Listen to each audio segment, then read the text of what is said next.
Hi, I'm John Fazandia, and when I was 32 years old, I ended up in coronary care. Turned out there was nothing wrong with my heart, but my body thought I was dying. At the time, I was a priest teaching at a Catholic school, and I was avoiding one important conversation, but it wasn't the only one, but it was the part of the iceberg that you could see, and it was more than just a tip.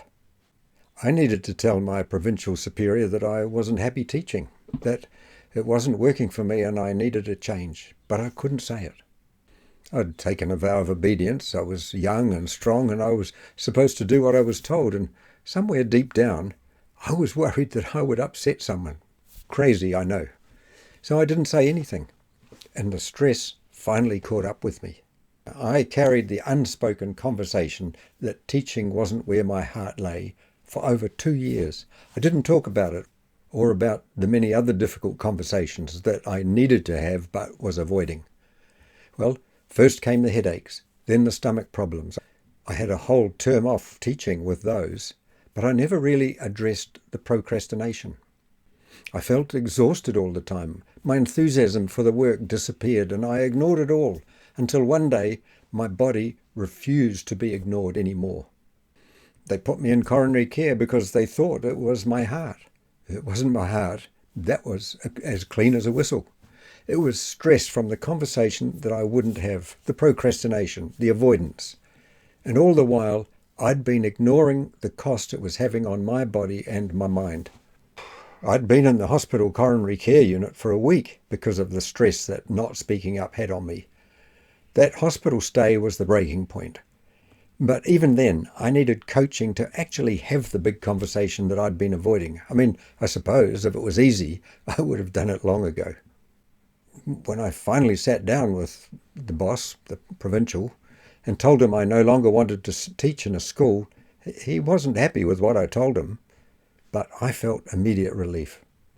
Just saying it out loud lifted something massive off my chest. And when I started working in the parish the following year, I realised it actually suited me and my personality much better. And that opened up a completely new path for me. It started my whole entire personal growth journey, and the rest, as they say, is history. All because I finally had the conversation that I'd been avoiding. Now, hopefully your situation isn't quite that extreme, and hopefully you won't end up in hospital. I want to ask you something. Is there a conversation that you're avoiding right now?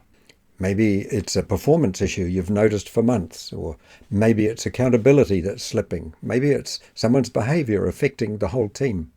You know the one I'm talking about, the one that pops into your head at random moments, the one you think about on Sunday night, the one that makes you take the long way around to avoid someone's desk. When you avoid difficult conversations, you might not notice the cost at first, but your body keeps the score. Maybe you feel it as tension in your shoulders, or maybe you lie awake thinking about scenarios at night time. Maybe you snap at your partner about something small because you're carrying the bigger thing that you can't resolve. Maybe you just feel heavy.